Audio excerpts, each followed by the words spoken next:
Cristo quiso nacer y crecer en el seno de la Sagrada Familia de José y de María.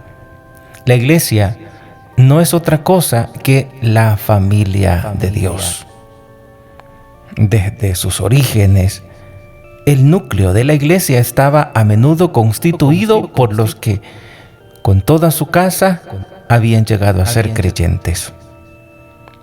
Como se convertían, deseaban también que se salvase toda su casa. Estas familias convertidas eran islotes de vida cristiana en un mundo no creyente. Eran, como dice este numeral 1655, eran toda la familia la que se convertía.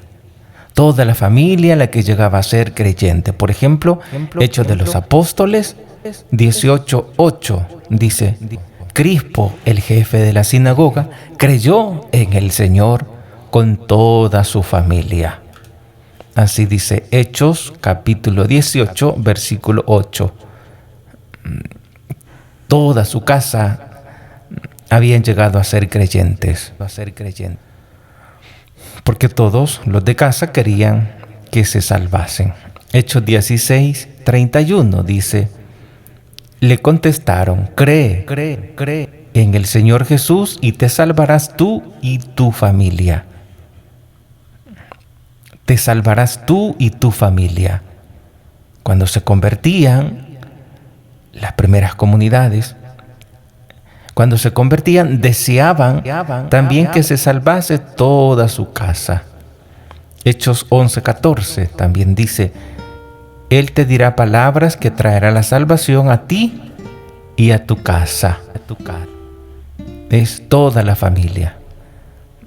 Y estas familias eran como los islotes de vida cristiana en un mundo no creyente.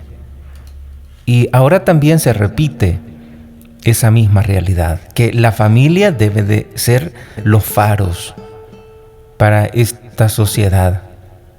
Debe de buscar siempre iluminar a los no creyentes. En nuestros días, dice el Catecismo en el numeral 1656, en un mundo frecuentemente extraño e incluso hostil a la fe, las familias creyentes tienen una importancia primordial en cuanto faros de una fe viva e irradiadora. Tienen una importancia primordial como faros de una fe viva e irradiadora. Por eso, el Concilio Vaticano II llama a la familia con una antigua expresión Iglesia doméstica. En el seno de la familia, los padres han de ser para sus hijos los primeros anunciadores de la fe con su palabra y con su ejemplo. Los papás deben ser los primeros anunciadores con el ejemplo. Deben ser los primeros anunciadores de la fe con sus palabras. Y han de fomentar una vocación personal de cada uno y con especial cuidado la vocación a la vida consagrada. Los papás deben de fomentar con especial cuidado la vocación a la vida consagrada. Así dice la Lumen Gentium número 11, que vamos a consultar. Dice: la condición sagrada y orgánicamente constituida de la comunidad sacerdotal se actualiza tanto por los sacramentos como por las virtudes. Los fieles incorporados a la Iglesia por el bautismo pueden ser destinados, por el carácter, al culto de la religión cristiana y regenerados como hijos de Dios. Tienen el deber de confesar delante de los hombres la fe que recibieron de Dios por medio de la Iglesia. Confesar delante de los hombres la fe. Por el sacramento de la confirmación se vinculan más estrechamente a la Iglesia. Se enriquecen con una fortaleza especial del Espíritu Santo. Y de esta forma se obligan con mayor compromiso a difundir la fe, se enriquecen con una fortaleza especial del Espíritu Santo y de esta forma se obligan con mayor compromiso a difundir y a defender la fe, con su palabra y con sus obras, como verdaderos testigos de Cristo, participando del sacrificio eucarístico, fuente y cima de toda vida cristiana. Ofrecen a Dios la víctima divina y asimismo juntamente con ella se ofrecen a sí mismo. Así, tanto por la oblación como por la Sagrada Comunión, todos toman parte activa en la acción litúrgica, no confusamente, sino cada uno según su condición. Pero una vez asociados al cuerpo de Cristo en la Asamblea Sagrada, manifiestan concretamente la unidad del pueblo de Dios, aptamente significada y maravillosamente producida por este auguísimo sacramento. Los que se acercan al sacramento de la penitencia obtienen el perdón de las ofensas hechas a Dios por la misericordia de éste y al mismo tiempo se reconcilian con la Iglesia a la que pecando ofendieron, la cual con la caridad, con los ejemplos y las oraciones les ayuda a su conversión. La Iglesia entera encomienda al Señor, paciente y glorificado, a los que sufren en la sagrada unción de los enfermos y con la oración de los presbíteros para que los alivie y los salve. Más aún, los exhorta a que uniéndose libremente a la pasión y la muerte de Cristo, contribuyan al bien del pueblo de Dios. Además, aquellos entre los fieles se distinguen por el orden sagrado, quedan destinados en nombre de Cristo para apacentar a la Iglesia con la palabra y con la gracia de Dios. Por fin, los cónyuges cristianos, en virtud del sacramento del matrimonio, por el que manifiestan y participan en el misterio de la unidad y fecundo amor entre Cristo y la Iglesia, se ayudan mutuamente a santificarse en la vida conyugal, en la procreación y educación de los hijos. Por lo tanto, tienen en su condición y estado la vida debida su propia gracia en el pueblo de Dios. Pues con esta unción conyugal procede en la familia, en que nacen los nuevos ciudadanos de la sociedad humana, por la que la gracia del Espíritu Santo, quedan constituidos por el bautismo en hijos de Dios para perpetuar el pueblo de Dios en el correr de los tiempos.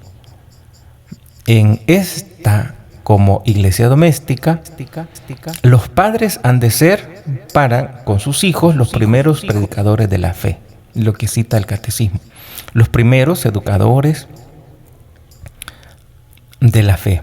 Los padres han de ser para sus hijos los primeros predicadores de la fe, tanto en su palabra como en su ejemplo, y han de fomentar la vocación propia de cada uno con especial cuidado, la vocación sagrada. Pues eso es lo que dice el Concilio Vaticano II. Aquí es donde se ejercita en esta iglesia doméstica de manera privilegiada el sacerdocio bautismal del padre de familia, de la madre, de los hijos, de los miembros de la familia, en la recepción de los sacramentos, en la oración, en la acción de gracias, con el testimonio de una vida santa, con la renuncia y el amor que se traduce en obras. El hogar, dice el Catecismo de la Iglesia Católica en el numeral 1657, el hogar es la primera escuela de vida cristiana. La primera escuela de vida cristiana y escuela del más rico humanismo. El hogar es la primera escuela de la vida cristiana y la escuela del más rico humanismo. Aquí se aprende la paciencia y el gozo del trabajo. En casa, en el hogar, se aprende la paciencia. Y para poder aprender una virtud se requiere practicarla. ¿Y cómo vamos a practicar la paciencia? Bueno, cuando una virtud se practica en la medida en que uno entra en combate para forjar esa virtud, para ir creciendo en esa virtud. Por ejemplo, tenemos que afrontarnos, tenemos que pelear, digamos, en el buen sentido, contra el enojo, es decir, no permitir enojarnos para poder entrar en ese estado de paciencia. Pero no puedes tener paciencia si antes no has tenido tribulación, si antes no has tenido que esforzarte para no entrar en violencia ante los errores de los demás. Porque en casa, porque peleamos por las negligencias de los otros, porque nunca obedecen, porque no hacen como yo quiero que hagan, porque no aprenden mi buen ejemplo. Así lo miramos en tantas veces. Nos ponemos como ejemplo y como si los demás fueran malos. Para poder aprender la paciencia se requiere entrar en ese combate con uno mismo, para no caer en la violencia, para no responder el mal con otro mal, sino más bien vencer el mal con el bien. Aquí se aprende en el hogar, en esa escuela de vida cristiana, se aprende la paciencia y el gozo del trabajo. El papá debe de cuidar, fomentar en cada uno de sus hijos su vocación personal, la vocación a la vida consagrada. De manera especial, también debe el papá, mamá, debe cultivar en los niños el gozo del trabajo. El gozo del trabajo. Porque hay de ustedes si están criando a un hijo que sea perezoso, un hijo que sea haragán. Por eso dice el Catecismo en el numeral 1657 que en ese hogar se aprende la paciencia, no solo la paciencia de parte de papá, sino que también la paciencia de parte de los hijos. En algunos casos los hijos tienen que tener paciencia con los papás, porque los hijos también deben de tener claridad que fuera del hogar solo hay fracaso. Hay hijos que dicen, ¿saben qué? Mejor me voy de la casa. Ya me cansé, dicen, de esta opresión, dicen. Y se van de la casa. Y allá encuentran fuera, en un primer momento, como el hijo pródigo. Encuentran la fiesta, el libertinaje, pero después quedan en las peores condiciones. Los que salen de casa tienen como consecuencia en tantas veces aquello que no esperaban. En la casa hay una protección para ti. Fuera de casa te quedas sin defensa, te quedas fuera de la muralla. Fuera de casa no hay quien te defienda de una manera auténtica. Siempre te van a dar algo, pero a cambio de otra cosa. Y finalmente terminas en lo peor. En la casa es donde se aprende a vivir en santidad. En casa, en el lugar, es donde uno aprende la paciencia. Y esa paciencia no solo de papás hacia hijos, sino que también de hijos hacia papá, hacia mamá. Es el caso, por ejemplo, de los hijos que tienen a un papá borracho, que por más que el hijo le dice, mire papá, usted debería darme ejemplo, pero mire cómo anda. Mire mamá, usted debería dejarme de darme ejemplo y mire lo que anda haciendo. La hija aconsejando a la mamá. En tantas veces los hijos son los que aconsejan a papá, a mamá, y los hijos tienen que aprender a tener paciencia, sobre todo cuando los hijos están perseverando en la iglesia y cuando los papás están alejados. Cuando los papás viven alejados de Dios, pues allí es donde se aprende la paciencia. Y el gozo del trabajo, dice. ¿Qué significa esto? Que en el hogar también se debe de trabajar, desde el más pequeñito, por ejemplo, un trabajo que se le puede poner a un niño es, vaya, ahora, después de que terminas de jugar, tu trabajo va a ser dejar ordenados tus juguetes y meterlos en esta caja o en este depósito. El niño ya va aprendiendo a trabajar, va aprendiendo a que no solo los demás le hagan las cosas. Principalmente aquel niño o niña que crece con el cuidado de otra persona que no sea la familia. Pues a esta persona, la tarea de ella es pues cuidar al niño. ¿Y cómo lo cuida? Lo cuida ofreciéndole todo lo que el niño pide. Si el niño pide regalos, juguetes, pues los da los juguetes, los riega y los deja y vive a su capricho. Si desde pequeños ellos viven así, entonces cuando ya grandes pues les cuesta pues entrar en esa virtud, entrar en esa laboriosidad. Si desde pequeños se les acostumbró a que los demás hagan por ellos y no ellos por los demás. Si desde pequeños no se les enseñó a compartir con los demás. Pues en casa es donde se aprende la paciencia, el gozo del trabajo, el amor fraterno. El amor fraterno. Pues cada vez que se pelean los niños, pues es el momento para que papá y mamá enseñe, aconseje. Después de que se han peleado, después al siguiente día, vaya, pasó esto ayer, vamos a tomar una enseñanza. Y que papá y mamá enseñen el amor fraterno entre los hijos. El perdón generoso. Hay que sabernos perdonar, porque somos personas con virtudes y defectos. Y no hay ninguna persona en la familia que tenga solo defectos, ni tampoco no hay ninguna persona en la familia que tenga solo virtudes, solo cosas buenas. Siempre tenemos el talón de Aquiles, siempre tenemos una parte débil, siempre tenemos cualidades, pero también tenemos defectos. Y por eso tenemos que tener esa disponibilidad para aceptar al otro como es, respetar. Y que ese respeto no implique dejarle ir por el mal camino.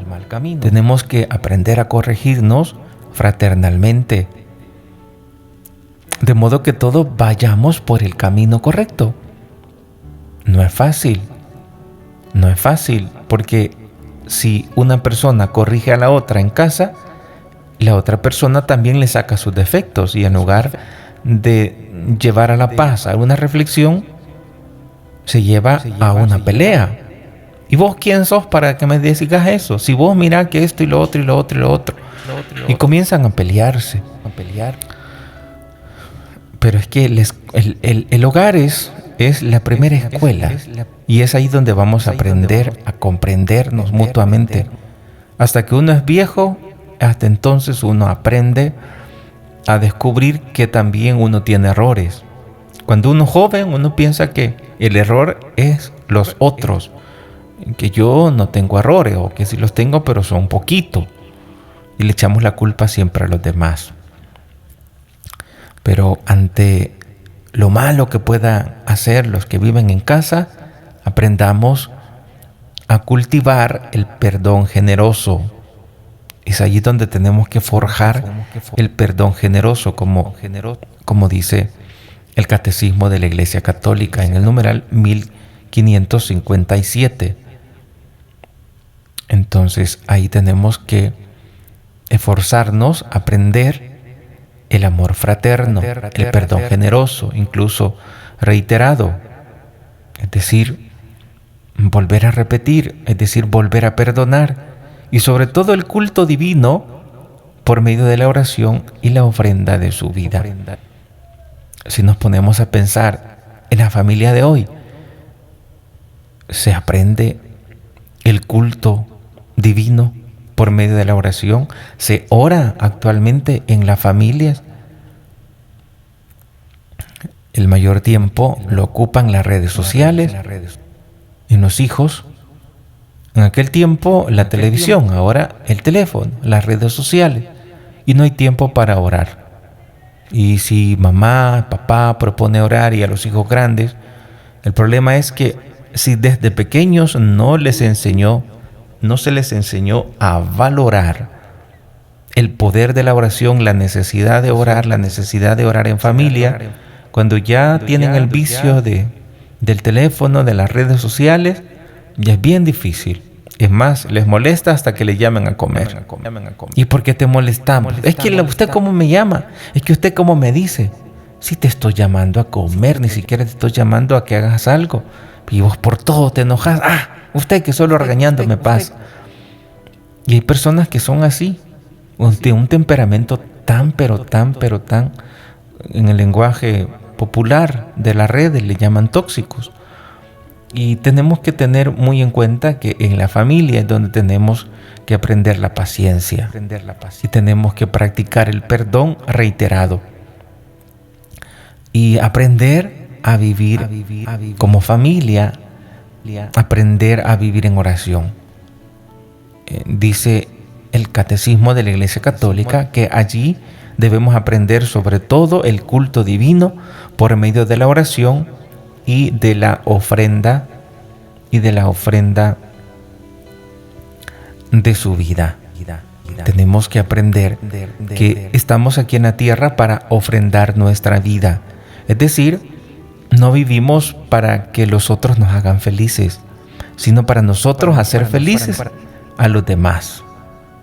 Nosotros hacer felices a los demás, estar dispuestos a sacrificarnos para que los otros también tengan esa felicidad, para que los demás tengan ese encuentro con ese Dios vivo a través de nuestro buen ejemplo, de nuestros buenos modales. Es preciso recordar asimismo a un gran número de personas que permanecen solteras a causa de las concretas condiciones en que deben vivir y a menudo sin haberlo querido ellas mismas.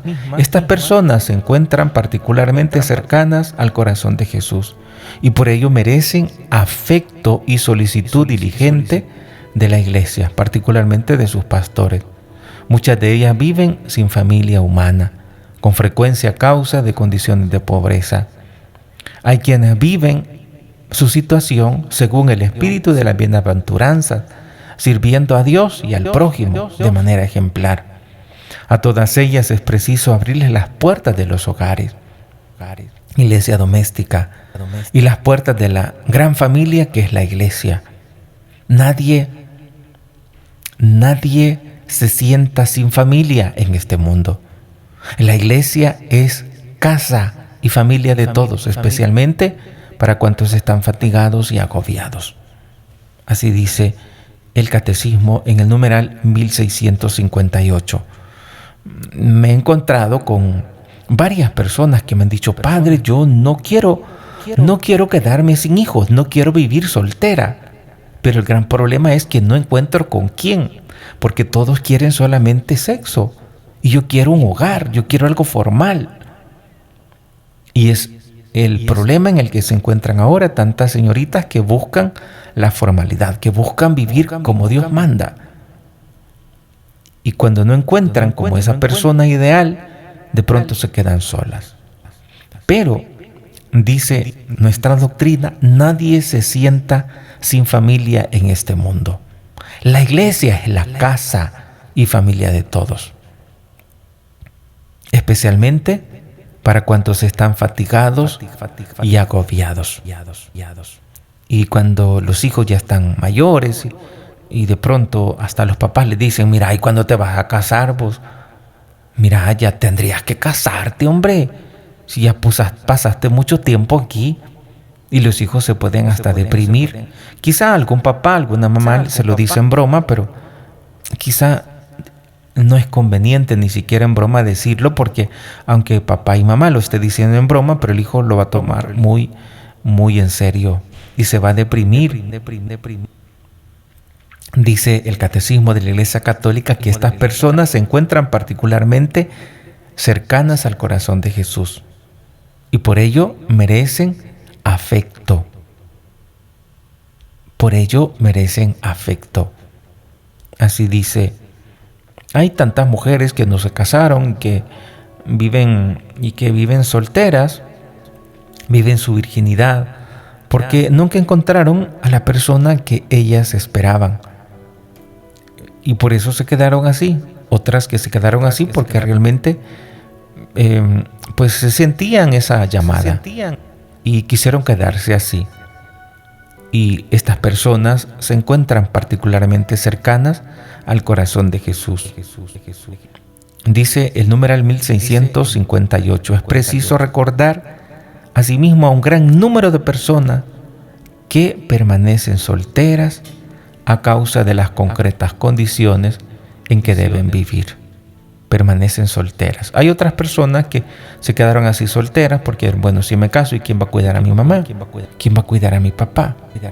Pero luego cuando ya papá y mamá mueren, pues ya ellos están ya bastante mayor y se les es difícil, como tienen mayor dificultad para poder encontrar a un hombre o a una mujer, según el caso, porque, bueno, la edad pues pesa, los años se notan.